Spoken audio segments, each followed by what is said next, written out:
Welcome my dear students. ਅੱਜ ਆਪਾਂ ਬੇਟਾ ਇਸ ਵੀਡੀਓ ਦੇ ਵਿੱਚ ਤੁਹਾਡੀ 10th ਦੀ weekly revision assignment number 15 solve ਕਰ ਰਹੇ ਹਾਂ, ਜਿਹੜੀ ਕਿ ਹੈ ਬੇਟਾ ਤੁਹਾਡੀ ਰਿਵੀਜ਼ਨ ਫॉर ਟਰਮ 1।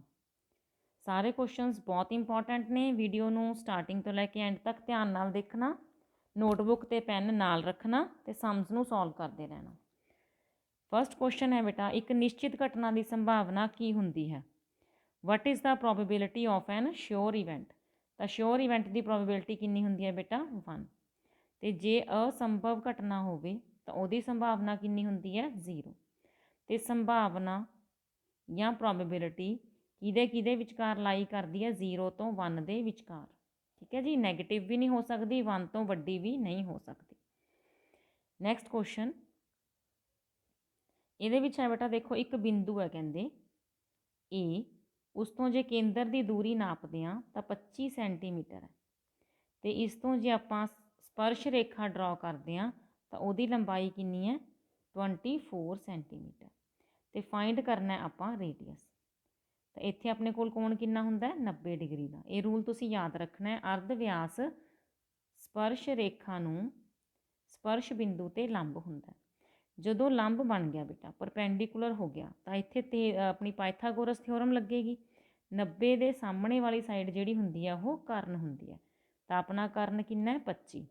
ਤਾਂ ਲੰਬ ਅਤੇ ਆਧਾਰ ਕਿੰਨੇ ਕਿੰਨੇ ਨੇ? 24। ਅਤੇ ਇਹਨੂੰ ਆਰ ਮੰਨ ਲਓ ਬੇਟਾ। 24 ਦਾ ਸਕੇਅਰ ਪਲੱਸ ਆਰ ਦਾ ਸਕੇਅਰ ਬਰਾਬਰ ਕਿਹਦੇ ਆਏਗਾ ਜੀ? 25 ਦਾ ਸਕੇਅਰ। 24 ਦਾ ਸਕੇਅਰ ਕਿੰਨਾ ਹੁੰਦਾ ਹੈ? 576। ਅਤੇ 25 ਦਾ ਸਕੇਅਰ ਕਿੰਨਾ ਹੁੰਦਾ ਹੈ? 625। ਆਰ ਸਕੇਅਰ ਆਪਣਾ ਲੈਫਟ ਸਾਈਡ 'ਤੇ ਰਹਿ ਗਿਆ। 576 ਜਾ ਕੇ ਮਾਈਨਸ ਕਰ ਦਿਓ, ਕਿੰਨਾ ਆ ਜਾਊਗਾ ਬੱਚੇ? ਇਹ 49। ਤਾਂ ਆਰ ਸਕੇਅਰ ਬਰਾਬਰ 49 ਕਿਹਦਾ ਸਕੇਅਰ ਹੁੰਦਾ? 7 ਦਾ। ਤਾਂ ਆਰ ਆਪਣੇ ਕੋਲ ਕਿੰਨੀ ਆ ਗਈ? 7 ਸੈਂਟੀਮੀਟਰ। ਠੀਕ ਹੈ ਜੀ, ਸਮਝ ਆ ਗਿਆ। ਤਾਂ ਪਾਇਥਾਗੋਰਸ ਥਿਓਰਮ ਲੱਗੀ ਹੈ, ਕਰਨ ਦਾ ਸਕੇਅਰ ਬਰਾਬਰ ਲੰਬ ਦਾ ਸਕੇਅਰ ਪਲੱਸ ਆਧਾਰ ਦਾ ਸਕੇਅਰ। ਤਾਂ ਕਿੰਨਾ ਆਨਸਰ ਆ ਗਿਆ ਬੇਟਾ ਇਸ ਕੁਐਸਚਨ ਦਾ? 7 ਸੈਂਟੀਮੀਟਰ। ਨੈਕਸਟ ਕੁਐਸਚਨ, ਦੋ ਚੱਕਰ ਨੇ ਦੇਖੋ ਸਮ ਕੇਂਦਰੀ ਕੌਨਸੈਂਟਰਿਕ, ਜਿਨ੍ਹਾਂ ਦੇ ਰੇਡੀਅਸ ਕਿੰਨੇ ਨੇ? 5 ਸੈਂਟੀਮੀਟਰ ਅਤੇ 3 ਸੈਂਟੀਮੀਟਰ। ਲੈਂਥ ਆਫ ਕੋਡ ਕੱਢਣੀ ਆਪਾਂ ਇੱਕ ਸਰਕਲ ਦੀ ਜੋ ਟੱਚ ਕਰਦੀ ਹੈ ਅਦਰ ਸਰਕਲ ਨੂੰ। ਜੀਵਾ ਦੀ ਲੰਬਾਈ ਪਤਾ ਕਰਨੀ ਹੈ ਜੋ ਛੋਟੇ ਚੱਕਰ ਨੂੰ ਸਪਰਸ਼ ਕਰਦੀ ਹੈ। ਤਾਂ ਇਹ ਫਿਗਰ ਕਿਸ ਤਰ੍ਹਾਂ ਦੀ ਬਣੇਗੀ ਬੇਟਾ? ਦੇਖੋ, ਦੋ ਆਪਣੇ ਕੋਲੇ ਕੌਨਸੈਂਟਰਿਕ ਸਰਕਲ ਨੇ, ਸੈਂਟਰ ਹੈ, ਇੱਕ ਰੇਡੀਅਸ 5 ਹੈ, ਇੱਕ ਰੇਡੀਅਸ 3 ਹੈ। ਅਤੇ ਇਹ ਲਾਈਨ ਜਿਹੜੀ ਆਪਾਂ ਡਰਾ ਕੀਤੀ ਹੈ ਇਹ ਛੋਟੇ ਸਰਕਲ ਨੂੰ ਤਾਂ ਟੇਂਜੈਂਟ ਹੈ, ਵੱਡੇ ਸਰਕਲ ਦੀ ਕੌਡ ਹੈ। ਤਾਂ as a rule 90 degree the angle ਹੋਏਗਾ। 90 ਦੇ ਸਾਹਮਣੇ ਕਿਹੜੀ ਸਾਈਡ ਹੋਏਗੀ ਬੇਟਾ? ਕਰਨ। ਤਾਂ ਆਪਣੇ ਕੋਲ ਦੇਖੋ AC ਦਾ ਸਕੇਅਰ ਪਲੱਸ OC ਦਾ ਸਕੇਅਰ ਬਰਾਬਰ ਹੋਊਗਾ OA ਦਾ ਸਕੇਅਰ। ਦੇਖੋ AC ਦਾ ਸਕੇਅਰ ਪਲੱਸ OC ਦਾ ਸਕੇਅਰ, ਦੇਖੋ ਲੰਬ ਦਾ ਸਕੇਅਰ ਪਲੱਸ ਆਧਾਰ ਦਾ ਸਕੇਅਰ ਬਰਾਬਰ ਕਿਹਦੇ ਹੈ? ਕਰਨ ਦਾ ਸਕੇਅਰ। ਵੈਲਿਊਜ਼ ਭਰ ਦਿਓ। AC ਤਾਂ ਆਪਾਂ ਨੂੰ ਪਤਾ ਹੀ ਨਹੀਂ, OC ਕਿੰਨੀ ਹੈ? 3 ਦਾ ਸਕੇਅਰ, ਅਤੇ OA ਕਿੰਨੀ ਹੈ? 5 ਦਾ ਸਕੇਅਰ। AC ਸਕੇਅਰ ਪਲੱਸ 3 ਤੀਏ 9 ਬਰਾਬਰ 5 5 25। ਤਾਂ AC ਸਕੇਅਰ ਕਿੰਨਾ ਆ ਗਿਆ? 25 ਮਾਈਨਸ 9 ਮਤਲਬ 16। ਅਤੇ 16 ਕਿਹਦਾ ਸਕੇਅਰ ਹੁੰਦਾ ਜੀ? 4 ਦਾ। ਤਾਂ AC ਆਪਣੇ ਕੋਲ ਕਿੰਨੀ ਆ ਗਈ? 4। ਤਾਂ 9th ਦੀ ਥਿਓਰਮ ਦੇ ਅਕੋਰਡਿੰਗਲੀ ਜਦੋਂ ਲੰਬ ਹੁੰਦਾ ਕੌਡ ਦੇ ਉੱਪਰ ਤਾਂ ਕੌਡ ਹੈ ਜਿਹੜੀ ਵਤਰ ਹੈ ਉਹ ਬਾਈਸੈਕਟ ਹੋ ਜਾਂਦੀ ਹੈ। ਤਾਂ ਇੱਧਰਲਾ ਹਿੱਸਾ ਵੀ ਕਿੰਨਾ ਹੋ ਜਾਊਗਾ? 4। ਤਾਂ AC ਵੀ 4 ਹੈ, CB ਵੀ 4 ਹੈ। ਟੋਟਲ ਜਿਹੜੀ ਜੀਵਾ ਹੈ AB ਉਹ ਕਿੰਨੀ ਹੋ ਜੂਗੀ? 4 + 4 ਮਤਲਬ 8 ਸੈਂਟੀਮੀਟਰ। ਤਾਂ ਇਸ ਕੁਐਸਚਨ ਦਾ ਆਨਸਰ ਕਿੰਨਾ ਆਏਗਾ ਬੇਟਾ? 8 ਸੈਂਟੀਮੀਟਰ। ਫੋਰਥ ਕੁਐਸਚਨ, ਦੋ ਚੱਕਰਾਂ ਦੇ ਅਰਧ ਵਿਆਸ ਨੇ ਕ੍ਰਮਵਾਰ 8 ਅਤੇ 6। ਆਪਾਂ ਚੱਕਰ ਦਾ ਅਰਧ ਵਿਆਸ ਪਤਾ ਕਰਨਾ ਹੈ ਜਿਸ ਦਾ ਖੇਤਰਫਲ ਇਹਨਾਂ ਦੋਨਾਂ ਚੱਕਰਾਂ ਦੇ ਖੇਤਰਫਲ ਦੇ ਜੋੜ ਦੇ ਬਰਾਬਰ ਹੈ। 2 ਸਰਕਲਸ ਨੇ, ਰੇਡੀਅਸ ਗਿਵਨ ਹੈ। ਆਪਾਂ ਰੇਡੀਅਸ ਫਾਈਂਡ ਕਰਨਾ ਹੈ that circle whose area is equal to the sum of the areas of 2 circles. ਤਾਂ ਬੇਟਾ ਜਿਹੜੇ ਆਪਾਂ ਨੂੰ ਰੇਡੀਅਸ ਦਿੱਤੇ ਹੋਏ ਨੇ ਉਹਨਾਂ ਨੂੰ R1 ਅਤੇ R2 ਲੈਟ ਕਰ ਲਓ। ਅਤੇ ਜਿਹੜੇ ਚੱਕਰ ਦਾ ਅਰਧ ਵਿਆਸ ਆਪਾਂ ਪਤਾ ਕਰਨਾ ਹੈ ਉਹਨੂੰ ਕੈਪੀਟਲ R ਲੈ ਲਓ। ਅਕੋਰਡਿੰਗ ਟੂ ਕੁਐਸਚਨ, ਦੋਨਾਂ ਜਿਹੜੇ ਛੋਟੇ ਸਰਕਲ ਨੇ ਉਹਨਾਂ ਦੇ ਖੇਤਰਫਲ ਦਾ ਸਕੇਅਰ, ਖੇਤਰਫਲ ਦਾ ਫਾਰਮੂਲਾ ਹੁੰਦਾ ਪਾਈ ਆਰ ਸਕੇਅਰ, ਠੀਕ ਹੈ। ਤਾਂ ਆਪਣੇ ਜਿਹੜੇ ਦੋਨਾਂ ਦੇ ਸਕੇਅਰ ਨੇ ਖੇਤਰਫਲਾਂ ਦੇ, ਉਹ ਨਵੇਂ ਬਣੇ ਸਰਕਲ ਦੇ ਖੇਤਰਫਲ ਦੇ ਬਰਾਬਰ ਹੈ। ਲੈਫਟ ਸਾਈਡ ਤੋਂ ਪਾਈ ਨੂੰ ਕਾਮਨ ਕੱਢ ਲਓ,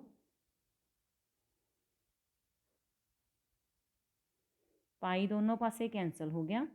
R1 ਦੀ ਵੈਲਿਊ ਤੁਹਾਨੂੰ ਪਤਾ ਹੈ 8 ਹੈ, R2 ਦੀ ਵੈਲਿਊ ਪਤਾ ਹੈ 6 ਹੈ। ਅੰਦਰ ਸੋਲਵ ਕਰਦੇ ਹਾਂ, ਜਾਂ ਲਿਖ ਕੇ ਨਾ ਆਪਾਂ ਇਹਨੂੰ ਰਾਈਟ ਸਾਈਡ ਨੂੰ ਲੈਫਟ ਸਾਈਡ ਨੂੰ ਰਾਈਟ ਸਾਈਡ ਲਿਖ ਲੈਂਦੇ ਹਾਂ। 8 8 64 ਪਲੱਸ 6 ਨੂੰ 6 ਨਾਲ ਗੁਣਾ ਕੀਤੀ 36, ਜੋੜਾਂਗੇ 100, ਤਾਂ R ਕਿੰਨਾ ਆ ਜਾਊਗਾ ਆਪਣੇ ਕੋਲੇ 10, ਕਿਉਂਕਿ R ਸਕੇਅਰ ਹੈ 100, 100 ਕਿਹਦਾ ਸਕੇਅਰ ਹੁੰਦਾ ਹੈ 10 ਦਾ, ਤਾਂ ਆਪਣੀ R ਕਿੰਨੀ ਆ ਰਹੀ ਹੈ 10 ਸੈਂਟੀਮੀਟਰ। ਕਲੀਅਰ ਹੋ ਗਿਆ ਬੇਟਾ ਜੀ। ਨੈਕਸਟ ਸਮ ਤੇ ਚੱਲੀਏ। ਨੈਕਸਟ ਸਮ ਦੇ ਵਿੱਚ ਆਪਾਂ ਨੂੰ ਦਿੱਤਾ 3 ਬਿੰਦੂ ਨੇ, ਕਹਿੰਦੇ ਜੇ ਸਮ ਰੇਖੀ ਹੋਣ, ਇਫ ਦਾ ਪੁਆਇੰਟਸ ਆਰ ਕੋਲੀਨੀਅਰ, ਤਾਂ ਵੈਲਿਊ ਫਾਈਂਡ ਕਰੋ P ਦੀ। ਕੋਲੀਨੀਅਰਿਟੀ, ਤਾਂ ਕੋਲੀਨੀਅਰਿਟੀ ਜਿਹੜੀ ਸਮ ਰੇਖੀ ਹੋਣ ਦੀ ਹੈਗੀ ਹੈ ਰੂਲ ਹੈ, ਉਹ ਕੀ ਹੈ ਕਿ ਜਿਹੜਾ ਆਪਾਂ ਇੱਦਾਂ ਤ੍ਰਿਭੁਜ ਬਣੂਗਾ ਉਹਦਾ ਖੇਤਰਫਲ ਕੱਢਾਂਗੇ, ਉਹਦਾ ਖੇਤਰਫਲ ਹੋਊਗਾ 0, ਕਿਉਂਕਿ ਤ੍ਰਿਭੁਜ ਬਣੇਗਾ ਹੀ ਨਹੀਂ। ਪੁਆਇੰਟਸ ਕੀ ਨੇ? ਸਮ ਰੇਖੀ। ਜਦੋਂ ਵੀ ਸਮ ਰੇਖੀ ਵਾਲੀ ਗੱਲ ਆਊਗੀ ਤਾਂ ਤੁਸੀਂ ਕੀ ਲਗਾਉਣਾ ਬੇਟਾ? ਤ੍ਰਿਭੁਜ ਦਾ ਖੇਤਰਫਲ ਬਰਾਬਰ 0। ਹੁਣ ਇਸ 1/2 ਨੇ ਉੱਧਰ 0 ਵਾਲੇ ਪਾਸੇ ਜਾ ਕੇ ਮਲਟੀਪਲਾਈ ਹੋ ਕੇ ਕੀ ਹੋ ਜਾਣਾ ਹੈ? 0। ਤਾਂ ਆਪਣੇ ਕੋਲੇ ਸਿਰਫ ਕੀ ਰਹਿ ਜਾਣਾ ਹੈ? ਮਲਟੀਪਲਾਈ ਇੱਧਰ ਨੂੰ ਕਰੋ, 5p - 2 + 4, ਫਸਟ ਬ੍ਰੈਕਟ ਬਣ ਗਈ। ਫਿਰ ਹੁੰਦਾ ਮਾਈਨਸ, ਫਿਰ ਆਪਾਂ ਦੂਸਰੀ ਸਾਈਡ ਤੋਂ ਮਲਟੀਪਲਾਈ ਕਰਦੇ ਹੋਏ ਜਾਣਾ। -5 ਨੂੰ -2 ਨਾਲ ਮਲਟੀਪਲਾਈ ਕਰਾਂਗੇ 10 + 4p + 1 ਬਰਾਬਰ ਕਿੰਨਾ ਰਹੂਗਾ? 0। ਫਸਟ ਬ੍ਰੈਕਟ ਨੂੰ ਹੱਲ ਕਰਾਂਗੇ 5p + 2, ਕਿਉਂਕਿ 4 ਪਲੱਸ ਦਾ 2 ਮਾਈਨਸ ਦਾ ਹੋਊਗਾ ਮਾਈਨਸ ਨਿਸ਼ਾਨੀ ਵੱਡੇ ਅੱਖਰ ਦੀ। 10 ਤੇ 1 11 + 4p ਮਾਈਨਸ ਦਾ 5p + 2, ਨੈਗੇਟਿਵ ਹੈ ਬੇਟਾ, ਸਾਈਨ ਚੇਂਜ ਹੋਣਗੇ। ਹਾਂਜੀ, 5p ਤੇ -4p ਮੈਂ ਉੱਪਰਲੇ ਪਾਸੇ ਲਿਖ ਰਹੀ ਹਾਂ, ਮਾਈਨਸ ਦੇ 9p ਬਣ ਗਏ। 2 ਦੇ ਵਿੱਚੋਂ 11 ਘਟਾਵਾਂਗੇ ਮਾਈਨਸ ਦਾ 9, ਮਾਈਨਸ ਦੇ 9p = 9, ਤਾਂ p ਕਿੰਨਾ ਆ ਜਾਊਗਾ? 9/-9, ਕੱਟ ਕੇ ਆਂਸਰ ਆਊਗਾ ਮਾਈਨਸ ਦਾ 1। ਤਾਂ p ਦਾ ਆਂਸਰ ਕਿੰਨਾ ਆ ਗਿਆ ਬੇਟਾ? ਮਾਈਨਸ ਦਾ 1। ਕਿਹੜੀ ਆਪਸ਼ਨ 'ਚ ਲਿਖਿਆ ਹੋਇਆ? ਡੀ ਆਪਸ਼ਨ ਦੇ ਵਿੱਚ। ਅਗਲਾ ਕੁਐਸਚਨ ਹੈ ਬੇਟਾ, x ਧੁਰੇ ਤੇ ਆਪਾਂ ਬਿੰਦੂ ਪਤਾ ਕਰਨਾ ਹੈ ਜੋ ਕਿ ਇਹ ਦੋਨੋਂ ਗਿਵਨ ਬਿੰਦੂਆਂ ਤੋਂ ਸਮਾਨ ਦੂਰੀ ਤੇ ਹੈ। The point on x-axis which is equidistant from the both points। ਤਾਂ x ਧੁਰੇ ਤੇ ਜਦੋਂ ਪੁਆਇੰਟ ਕੱਢਦੇ ਹੁੰਦੇ ਆ ਤਾਂ ਆਪਾਂ ਕੀ ਮੰਨਦੇ ਹੁੰਦੇ ਆ? x 0 ਪੁਆਇੰਟ ਹੈ, ਇਹਨੂੰ P ਲੈਟ ਕਰ ਲਓ। ਜੋ ਗਿਵਨ ਪੁਆਇੰਟਸ ਨੇ ਉਹਨਾਂ ਨੂੰ ਆਪਾਂ A ਤੇ B ਲੈਟ ਕਰ ਲਓ। ਕੁਐਸਚਨ ਕੀ ਕਹਿੰਦਾ ਹੈ ਕਿ ਜਿਹੜੀ PA ਦੂਰੀ ਹੈ ਉਹ PB ਦੂਰੀ ਦੇ ਬਰਾਬਰ ਹੈ। ਨਹੀਂ ਕਿਹਾ ਨਾ ਵੀ ਜਿਹੜਾ x ਧੁਰੇ ਤੇ ਬਿੰਦੂ ਹੈ ਉਹ A ਤੇ B ਦੋਨਾਂ ਦੇ ਬਰਾਬਰ ਹੈ। ਹੁਣ ਇਹਨਾਂ ਨੂੰ ਦੋਨੋਂ ਪਾਸੇ ਆਪਾਂ ਨੇ ਕੀ ਕਰਨਾ ਹੈ? ਸਕੇਅਰ। ਜੇ ਆਪਾਂ ਸਕੇਅਰ ਕਰਦੇ ਹਾਂ ਤਾਂ ਜਿਹੜਾ ਫਾਰਮੂਲੇ ਦਾ ਅੰਡਰ ਰੂਟ ਹੈ ਉਹ ਨਹੀਂ ਆਉਂਦਾ। ਤਾਂ ਬੇਟਾ ਦੇਖੋ, ਦੋਨੋਂ ਪਾਸੇ ਸਕੇਅਰ ਕਰਤੇ ਤਾਂ ਆਪਣੀ ਅੰਡਰ ਰੂਟ ਨਹੀਂ ਆਉਣਾ। ਚਲੋ PA ਦੂਰੀ ਫਾਈਂਡ ਕਰੋ, x - 7 ਦਾ ਸਕੇਅਰ, ਕਿਉਂਕਿ x ਕੋਆਰਡੀਨੇਟਸ ਦਾ ਸਕੇਅਰ ਮਾਈਨਸ ਦਾ ਸਕੇਅਰ ਹੁੰਦਾ, ਠੀਕ ਹੈ। ਫਿਰ 0 ਚੋਂ 6 ਘਟਾਵਾਂਗੇ ਉਹਦਾ ਸਕੇਅਰ, y ਕੋਆਰਡੀਨੇਟਸ ਦੇ ਮਾਈਨਸ ਦਾ ਸਕੇਅਰ। x ਦੀ ਦੇਖੋ -3 ਹੈ ਤਾਂ +3 ਆ ਜਾਏਗਾ, 0 - 4 ਦਾ ਸਕੇਅਰ। ਕਲੀਅਰ ਹੋਇਆ ਕਿ ਨਹੀਂ? ਦੇਖੋ x2 - x1 ਦਾ ਸਕੇਅਰ ਹੁੰਦਾ, ਫਿਰ +y2 - y1 ਦਾ ਸਕੇਅਰ ਹੁੰਦਾ, ਠੀਕ ਹੈ ਨਾ। ਹੁਣ ਤਾਂ ਕਲੀਅਰ ਹੈ ਇਹਨਾਂ ਗੱਲਾਂ ਨੂੰ। ਦੇਖੋ ਜੀ ਨੈਕਸਟ ਇਹਨੂੰ ਸੋਲਵ ਕਰਦੇ ਹਾਂ। x - 7 ਦਾ ਸਕੇਅਰ, ਇੱਥੇ ਲੱਗੂਗੀ ਬੇਟਾ identity, a the square +b the square -2 × a × b, 6 the square 36। x +3 ਤੇ ਵੀ ਆਈਡੈਂਟਿਟੀ ਲੱਗੂਗੀ, ਪਹਿਲੀ ਰਕਮ ਦਾ ਸਕੇਅਰ ਪਲੱਸ ਦੂਜੀ ਰਕਮ ਦਾ ਸਕੇਅਰ ਪਲੱਸ 2 ਗੁਣਾ ਪਹਿਲੀ ਦੂਜੀ, 4 ਦਾ ਸਕੇਅਰ 16। ਦੋਨੇ ਪਾਸੇ x ਸਕੇਅਰ ਕੈਂਸਲ ਹੋ ਗਿਆ, ਮਾਈਨਸ ਦਾ 14x ਹੈ। 49 ਤੇ 36 ਕਿੰਨੇ ਬਣ ਜਾਣਗੇ? ਇਹਨਾਂ ਨੂੰ ਜੋੜ ਲੈਂਦੇ ਹਾਂ, 9 ਤੇ 6 15 + 1, 4 ਤੇ 4 8। ਦੂਜੇ ਪਾਸੇ 6x ਹੈ, 16 ਤੇ 9 25। ਤਾਂ 6x ਵਾਲੀ ਰਕਮ ਬੇਟਾ ਲੈਫਟ ਸਾਈਡ 'ਤੇ ਲੈ ਆਓ, 85 ਰਾਈਟ ਸਾਈਡ 'ਤੇ ਲੈ ਜਾਓ। 14 ਤੇ 6 ਹੋ ਗਏ 20, 85 ਦੇ ਵਿੱਚੋਂ ਆਪਾਂ ਜਦੋਂ 25 ਘਟਾਵਾਂਗੇ ਇਹ ਹੋ ਜਾਣਗੇ ਬੇਟਾ 60 माइनस नाल माइनस कैंसल हो गया, एक्स कितना आ जाऊगा 60/20 कट के आ गया 3। तो आप कढ़ना सी एक्स तुरे तो पॉइंट देखो इतने 3 आ गया, उरे तो 0 ही रहूगा ना, तो अपना पॉइंट की आ गया P30। तो अपना आंसर आ गया जी थर्ड ऑप्शन 30। बस ये ध्यान रखो कि इतने स्केयरिंग कर दो ताकि जोड़ा आ अंडर रूट आता होंगे फॉर्मूले का वो ना आए, तो थोड़ी जी कैलकुलेशन है वो ईजी हो जाए। नैक्सट क्वेश्चन, किसी बिंदु के निर्देश अंक पता करो जो कि बिंदुआं इनू तो इनू ठीक है 2:3 में वंडते हैं। Find the coordinates of the point which divides the join of this and this point in the ratio 2:3। Method की है बेटा, फिगर बनाने -17 4 - 3 तो रेशो हैगी है 2:3। केड़ा फार्मूला लगता होंगे, सैक्शन फार्मूला। एक्स कोऑर्डिनेट के लिए एक्स नूं इधर मल्टीप्लाई रेशो नूं ते इहदे एक्स कोऑर्डिनेट नाल मल्टीप्लाई। 2 नूं आपां किहदे नाल गुणा कर रहे हैं 4 नाल, 3 नूं काहदे नाल गुणा कर रहे हैं -1 नाल। ओवर च की हुंदा है रेशो का सम। वाई कोऑर्डिनेट के लिए एक मिनट थोड़ा क्लीयर करके मैं ना दोबारा लिखदी हाँ इधरली साइड, थोनू क्लीयरली नहीं सी दिखना जे मैं एक लाइन दे विच कोऑर्डिनेट्स ना लिखदी। देखो एक्स कोऑर्डिनेट लिए इधरले नूं इधरले एक्स कोऑर्डिनेट नाल मल्टीप्लाई 2 × 4 प्लस 3 नूं इधर वाले एक्स कोऑर्डिनेट नाल मल्टीप्लाई 3 × -1।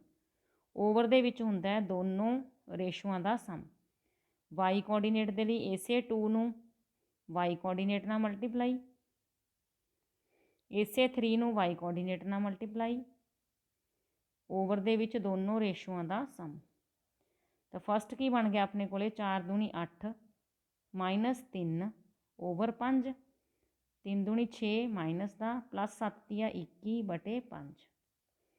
8 चों 3 गए बेटा 5/5, 21 चों 6 गए 15/5। कटा लो 5 ना 5 कट गया 1, 5 ना 15 कट गया 3। तो कोऑर्डिनेट्स की आए ने अपने को 1 3 जी कि है ऑप्शन नंबर ए। ठीक है बेटा, किहड़ा फार्मूला लाया इसलिए आपने सैक्शन फार्मूला। नैक्सट क्वेश्चन ये 8th क्वेश्चन तो आप मैनूं लगता है बहुत सारिया वर्कशीट्स के विच कर चुके, तो थोनों हुण याद भी आ गया होगा है ना भी ये किद्दां करना है। जो गिवन है उहदे विचों आपां ने साइन की वैल्यू फाइंड कर ली, मतलब ये साइन स्केयर नूं आपां राइट साइड ते लै गए। वैल्यू कढ़नी है कॉस स्केयर प्लस कॉस की पावर 4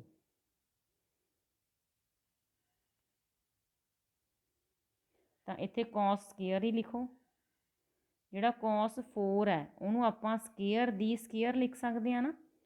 तो जिहड़ा अपनी फस्ट आइडेंटिटी हुंदी है बेटा sine square theta plus cos square theta is equal to 1, उत्थों कॉस स्केयर थीटा किहदे बराबर हुंदा है 1 - साइन स्केयर थीटा दी। हुण इस आइडेंटिटी जिहड़ी वैल्यू निकली आपां इत्थे पुट करांगे। क्यों पुट करांगे, क्योंकि अपने सारा ही है जिहड़ा गिवन सी वो साइन च है, तो आपां कॉस दे विचों पुट ही नहीं कर सकते कुछ, कॉस नूं साइन दे विच चेंज करना ही पऊगा। चलो जी आप दोनों वैल्यूज़ भरतियाँ। हुण 1 - साइन स्केयर की वैल्यू की है साइन ए, इत्थे आपां की भर दांगे साइन ए, इत्थे भी की भरांगे साइन ए। तो साइन ए जिहड़ा स्केयर उपर लिखिया वो कित्थे लिखिया जाता हुंदा बाय रूल साइन दे उपर, तो यह तो गिवन ही बन गया साइन ए प्लस साइन स्केयर ए की वैल्यू दी हुई है, कितनी दी हुई है बेटा 1। तो अपने सारे क्वेश्चन का आंसर कितना आ गया 1, किहड़ी है ऑप्शन इहदी बी। अगला क्वेश्चन बिल्कुल ईजी है, 2 साइन थीटा आपां नूं दिता होया √3 तो थीटा की वैल्यू फाइंड करनी है। √3/2 हो गया, तो साइन बेटा कित्थे 3 √ का 3/2 हुंदा 60 ते। तो दोनों साइन एक दूजे के कदों इक्वल होणगे जदों इन्हां दे थीटे इक्वल होणगे, तो थीटा कितना आना चाहिए 60। क्लीयर हो गया बेटा। लास्ट क्वेश्चन इस वीडियो का, मूल बिंदु तो दूरी पता करनी है ओरीजन तो, ओरीजन के कोऑर्डिनेट्स 0 0, वैसे तो इन्हां दी जरूरत भी नहीं पैंदी, तो तुसीं फॉर्मूला ही याद रखना है। जदों आपां किसी पॉइंट की 0 0 तो दूरी पता करनी है तो जिहड़ा पॉइंट गिवन है उहदे कोऑर्डिनेट्स दे स्केयर का सम ते सारे का √। अपना पॉइंट की है 0 - 3, तो यह आ जाऊगा 0 का स्केयर प्लस -3 का स्केयर का √। 0 का स्केयर 0 ही हो गया, 3 का स्केयर कितना हो गया जी 9, माइनस का स्केयर है तो आऊगा तो प्लस ही, ठीक है। ਮਾਈਨਸ ਨੂੰ ਮਾਈਨਸ ਨਾਲ ਮਲਟੀਪਲਾਈ ਕਰੀਏ ਪਲੱਸ। ਇਹ ਵੀ ਗੱਲ ਯਾਦ ਰੱਖਣੀ, ਇੱਥੇ ਗਲਤੀ ਨਹੀਂ ਕਰਨੀ। 9 ਦਾ ਵਰਗਮੂਲ ਕੀ ਨਿਕਲਦਾ ਹੈ? 3। ਕਿਹੜੀ ਆਪਸ਼ਨ 'ਚ ਲਿਖਿਆ? ਫਸਟ ਆਪਸ਼ਨ ਦੇ ਵਿੱਚ। ਤਾਂ ਇਹ ਸੀਗੀ ਬੇਟੇ ਤੁਹਾਡੇ ਵੀਕਲੀ ਸ਼ੀਟ ਨੰਬਰ 15। ਅਤੇ ਮੈਨੂੰ ਪੂਰੀ ਉਮੀਦ ਹੈ ਵੀ ਤੁਹਾਨੂੰ ਇਹ ਸਾਰੇ ਕੁਐਸਚਨ ਸਮਝ ਆ ਗਏ ਹੋਣਗੇ। ਮੋਸਟ ਇੰਪੋਰਟੈਂਟ ਕੁਐਸਚਨ ਸੀਗੇ। ਵੀਡੀਓ ਨੂੰ ਲਾਈਕ ਜ਼ਰੂਰ ਕਰ ਦਿਆ ਕਰੋ ਜੇ ਤੁਹਾਨੂੰ ਕੁਐਸਚਨ ਸਮਝ ਆ ਗਏ ਹੁੰਦੇ ਆ, ਅਤੇ ਆਪਣੇ ਫਰੈਂਡਸ ਦੇ ਨਾਲ ਸ਼ੇਅਰ ਵੀ ਜ਼ਰੂਰ ਕਰ ਦਿਆ ਕਰੋ। ਠੀਕ ਹੈ ਜੀ, ਬਾਏ ਬੱਚੇ।